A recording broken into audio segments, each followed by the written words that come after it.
Hi, Charlotte Chaney. This is Soul Connections, and tonight's special guest is Bryan Chaney. Bryan, thanks for Hi. being here tonight. Thank you for being here tonight. You got it. No Thank problem. you. Thank No you. problem. In addition to, You'll get the bill. Thank you. Thank you. So tonight we are going to talk about. Oh, someone's already here. Who's that? Tammy. Hi, Tammy. Tonight we're going to talk about something pretty important. We're going to talk about boundaries. And it's really important to talk about boundaries when we're moving into the holidays, right? Because we tend to see people we don't usually see. And I'm going to tell you one of the reasons we're talking about this is because I tend to be bad with boundaries, or I have been bad with boundaries. And it's something that I still need to work on with few people in my life, even though I've gotten better with some people in my life. So boundaries are a really good opportunity for you to check in with your self-care. Look at the camera. Oh, look at the camera. Yeah. Hi. So if you have been practicing self-care, then you are probably better with your boundaries. If you're not practicing self-care, you're not probably in touch with your boundaries, and you probably have some toxic relationships. That's just kind of how that goes. So a lack of boundaries definitely leads to toxicity. Tonight I have to read off my notes because I don't have like a big computer. Bryan and I are in a new place tonight, aren't we? Mm-hmm. A boundary is simply a dividing line. In psychological terms, it's a catchphrase meaning setting limits or asserting your thoughts, feelings, and needs, even when these are in opposition to the person whom you are interacting. Can you tell me what that might mean? Boundaries. Well, I've come a long way on that myself. So that would mean, say, for example, everybody wants to do the best thing for their kids. Hi, Terry. Hi, Sharon. And there's no one you want to say no to more than your kids, because you want good things for them. There's a Bible verse about that. You know, why would you want to give your kid a stone when they ask for food? I mean, you don't want to do that. But, you know, especially for a young kid, they want to ask for ice cream all the time, and you know that that's not good for them. So a boundary is saying, no, you can't have ice cream. So when the kids are 17, they say, I want to stay out till 2 or 3 in the morning to stay at my friend's house who's having a party. And you say, no, that's called a boundary. And you have to say no to some things that you know they may not enjoy hearing the word no to. So sometimes setting a boundary feels like you're being mean. Right. Exactly. And so, but very often when you're setting a boundary, first of all, I've read where, especially in a child's case, the feeling of a boundary gives them security because they know somebody cares about them. Because somebody didn't care about them, say, go ahead, stay out all you want. In fact, don't come back till Monday till school's in or whatever. A child is not going to feel cared for if someone reacts that way. So in a weird way, kids will never admit it, but they're looking for boundaries. They're looking for someone who says, I care about you, and I don't want you to do that because something bad might happen.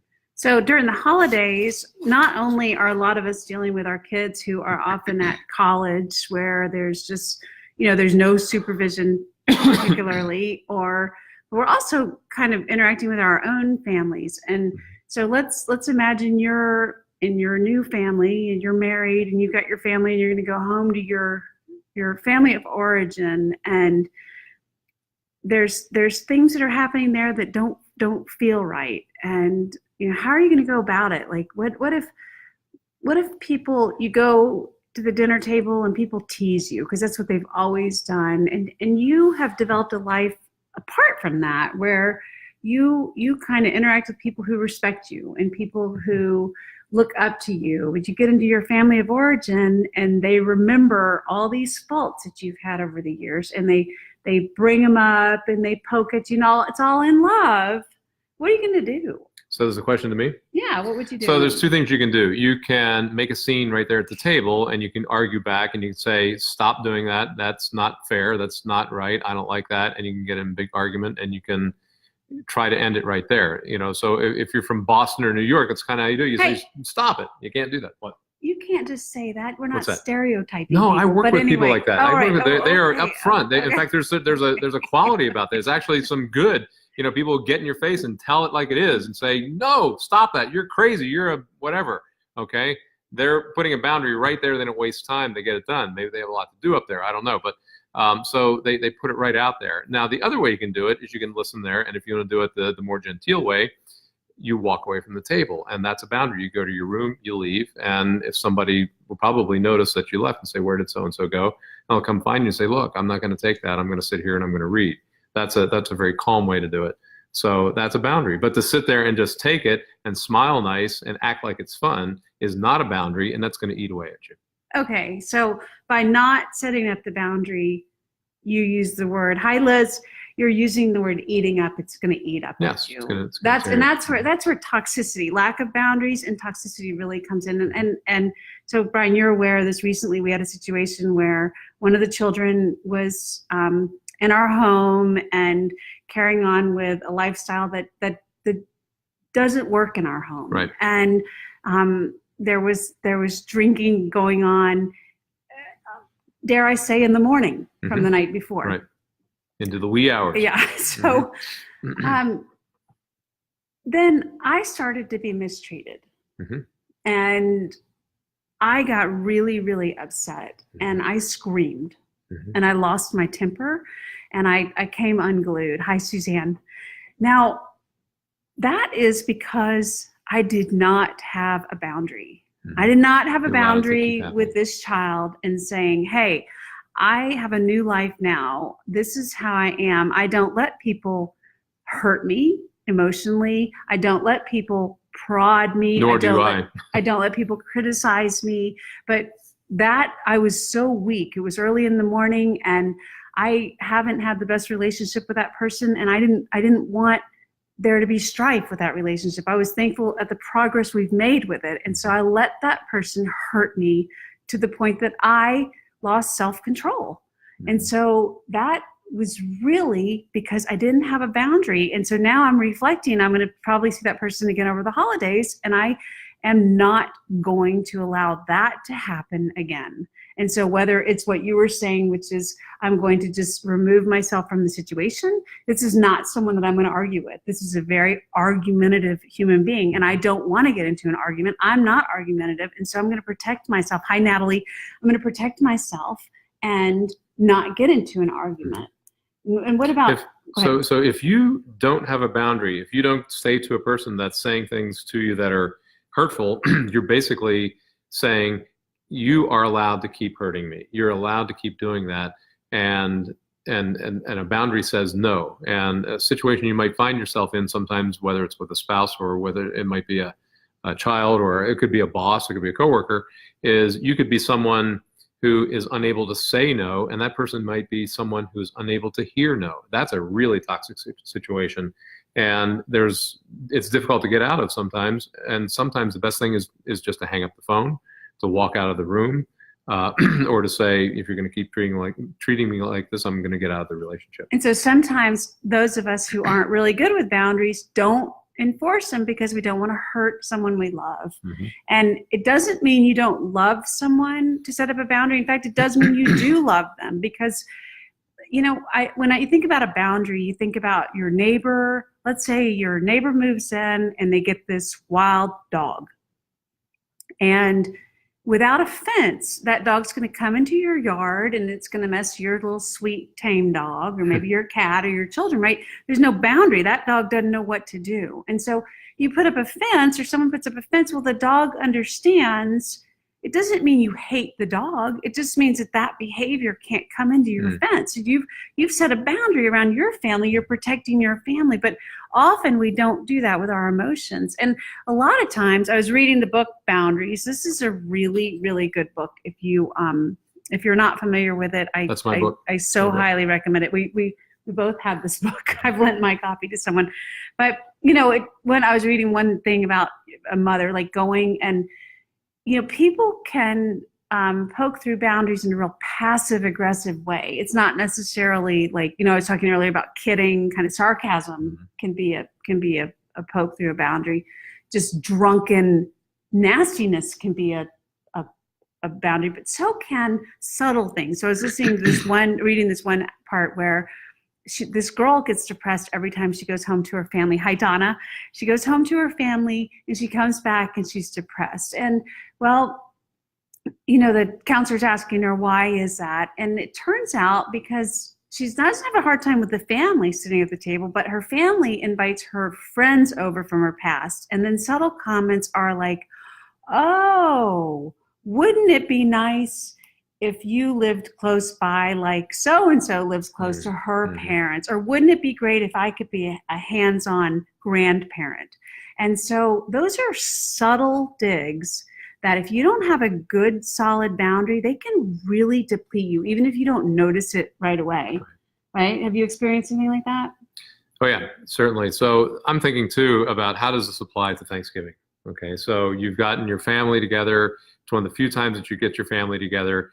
And the last thing you want to do is just have big, solid boundaries up, because nobody's going to come back again, or they're not going to have a good time, or people are going to be fighting the whole time. So Charlotte and I talk a lot about this. I love the analogy of a continuum. Let me just put my hands up. So here's a continuum. Where are we? Okay, right there. I can't see it. Okay. Hi, Aaron. So on one end, okay, look at the. It's hard. It's hard. It's very hard. Yes. Yeah, it takes some skill. Anyway, so you've got to continue. You get on one end, all the way over here, you've got the solid boundary where somebody comes in and they, for example, this is kind of difficult when when you have kids from both sides. You don't see your kids all the time. So I see my daughter, I don't know, once every couple of weeks or whatever.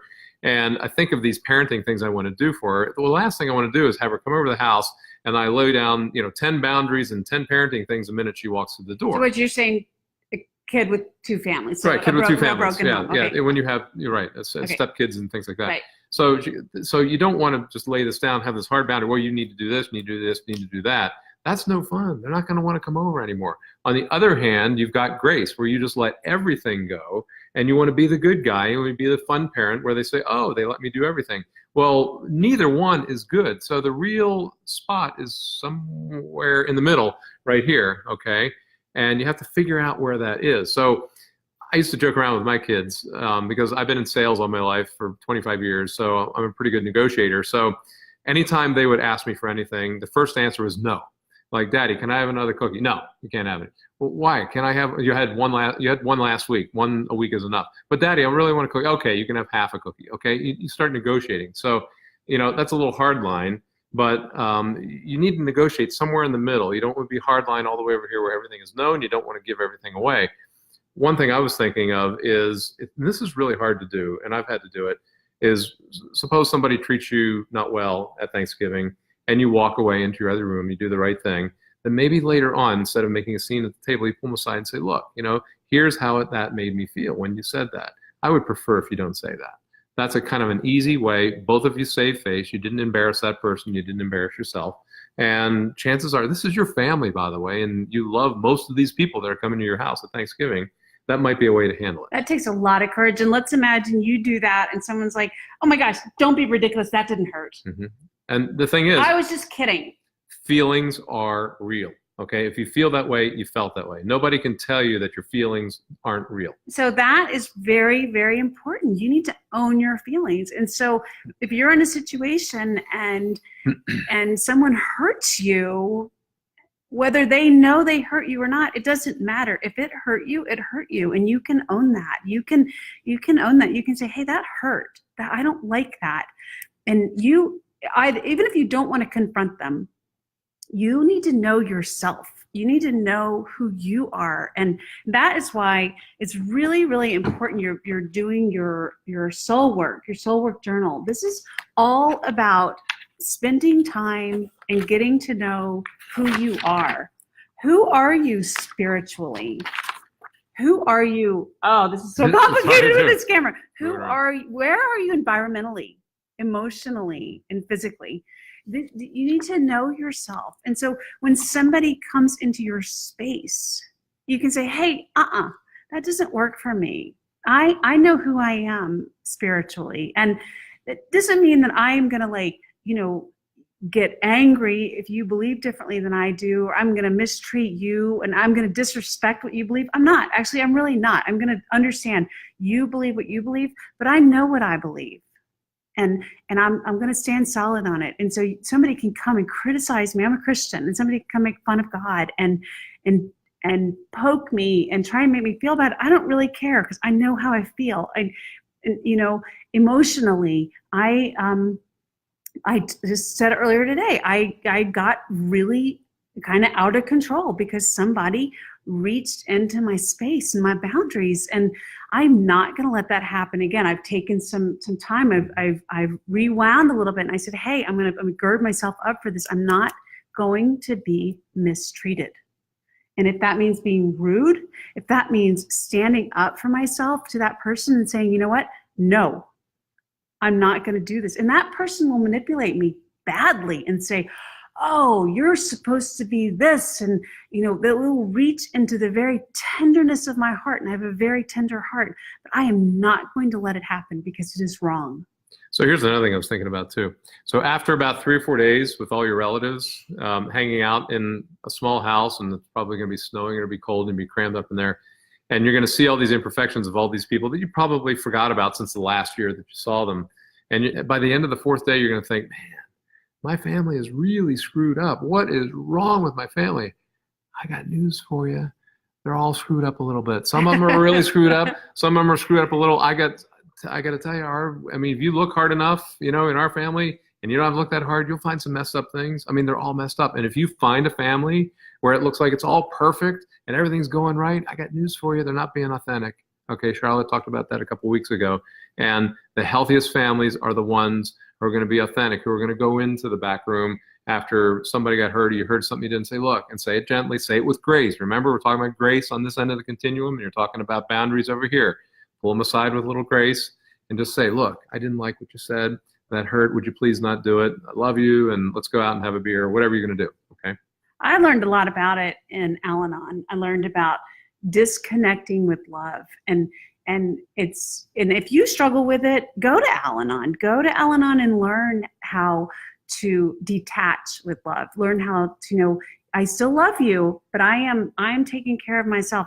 This year has been a really big year for me. I stood up to someone in my family that has bullied me my whole life. And I stood up to that person, and it was very difficult, but it brought around enormous change. Mm-hmm.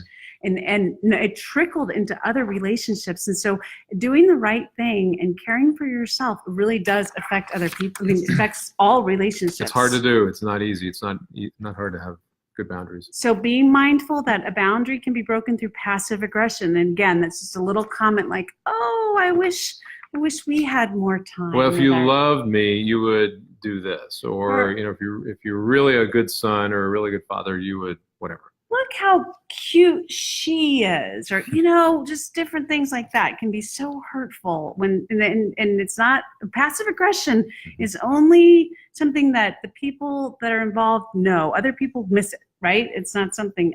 So become more self-aware. Do your SEEP work: spiritual, environmental, emotional, and physical. Honor yourself. Honor your needs. Set boundaries around travel and gathering and self-talk. Set some boundaries around your self-talk. It's not only what other people are saying to you, but it's what you're saying to yourself. You're going to a Christmas party. Cannot tell you, how many times been like, oh my gosh, I'm too fat to go, right? Or whatever. It's just obscene, the things we say to ourselves we would never say to anyone else. Don't do that to yourself. And honor your body. If you're going to a Christmas party and you know that you have a temptation to overeat, I eat before I go. It drives Bryan crazy. Every time we go to a party, he likes to just feast. And I'm like, I pull up a chair at the table with a fork and I just say, just keep going. I am the opposite. I know that I will feel a lot of regret if I overeat at a party. So I eat healthily, hopefully, before I go. And then I don't have room to just eat too much when I'm there. And I only drink when I'm with somebody or by myself. Right. Mm-hmm. Remind yourself of your priorities in the holidays, so that, set your priorities. What are they? Are they family? Are they health? Are they you time? One thing I constantly am talking to people about is it's not selfish to have you time. It is not selfish to care for yourself. And we're in the society where self-care seems like a selfish thing, and it's not. It is a healthy thing for everybody. So knowing your priorities going into it, and then when something comes along, let's say you're feeling like you have to spend extra money on decorations, or you have to give someone a gift, or you have to do something. Or because somebody gave you a gift, you have to give them a gift again. Right. Just accept it. Right. Accept the gift and Right. say thanks. That's all you gotta Don't put yourself in the shoulds. And then also don't be looking at social media and like, oh my gosh, look how happy everyone is. As I always try and remind you, no, we all That's have the a lot the of highlight problems. reel. I told you earlier in this video, a couple weeks ago, I was screaming at someone because they were hurting me. Do you think that is something that I would put on social media? No, but it was a part of my life. And so that is the way life is for all of us. We all have stuff. So determine your priorities with your family, your home, your finances, right? This is a horrible thing. Your eating, your self-care.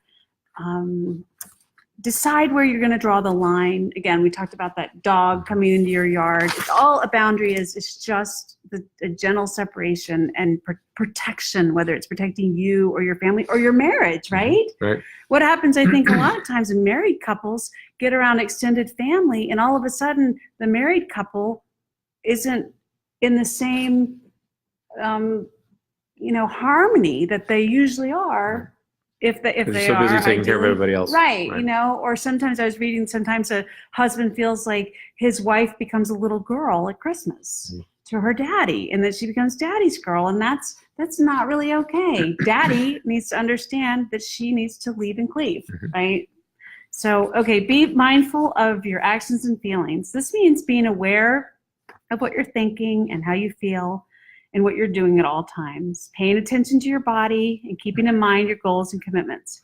Being mindful can help you be aware of your body's signals. So paying attention, listening to your signals. Being mindful of holiday spending. So anyway, so anything else you want to say? No, I think I covered it. Yeah? Yeah. So anybody have any questions? Anyone who's out there? I really appreciate you being my problem. thing today. So what do you do, by the way? What do I do? Yeah. Well, lately, working on houses, taking care of Airbnbs, doing some my usual stuff, audio stuff, divorce coaching stuff, and all that. Yeah. Right. I know what you do because I'm your wife. Yeah. But I just meant, did you want to tell anybody here? What do I do? Yeah. So I don't know. But whatever you do, we appreciate you taking time and joining us tonight. And I usually like to pray for my audience. Would you like to be that person tonight? Sure, I can do that. Okay. Let's all pray. Dear God, Lord, we just thank you for the people who have joined tonight, Lord. We just pray that they will all go into this holiday season thankful, number one, that they have a family. There's a lot of people who won't have a family this Thanksgiving. They'll be homeless, or they'll be at school because their family is in China or Japan or England or something, and they can't get home, and they'll be alone. Lord, I just pray that they will find a family they can be with over Thanksgiving at least, and be part of someone else's family, Lord. I know that we're doing that with someone ourselves that my daughter's bringing. Lord, we're thankful that we can do that. And Lord, I just pray you keep our eyes open to anyone else that might need that as well, Lord, and that they'll be thankful that they can be thankful for the freedom that that they have in this country, and the freedom that God has given us as well, that you've given us. Lord, just ask your blessing on everyone, that they can put up boundaries that will keep them healthy, that won't devour them, that won't be toxic. But at the same point, Lord, we pray that they will have grace, that they will know that everybody in their house at that time over the holidays is broken just like them and has flaws, and that they won't be black or white, that they will meet them somewhere in the middle in the gray area, and give them the grace, and that they will walk away with renewed hope and love for their family. Lord, I just pray for all this for everyone that's watching in your name. Amen. Amen. Okay. And I just wanted to give you a couple resources. Again, boundaries. There's this Henry Cloud and John Townsend. This is a great book. There's workbooks, and they have boundaries with teens, and you can Google it. They actually have an online freebie for boundaries for the holidays. Of course, my Soul Work Journal, I really encourage you to get that. When my website is almost done, where you can just buy it right online, it's very exciting. And then another book you might need is Toxic Parents: Overcoming Their Hurtful Legacy and Reclaiming Your Life. Don't be surprised if you have toxic parents. A lot of people do, and I think one way to not become a toxic parent is to read what they are. It's to heal. Is to acknowledge that you've had one and heal from it and move forward. So. Happy Thanksgiving, and thank you for being here, and love you. Have a good night. Bye.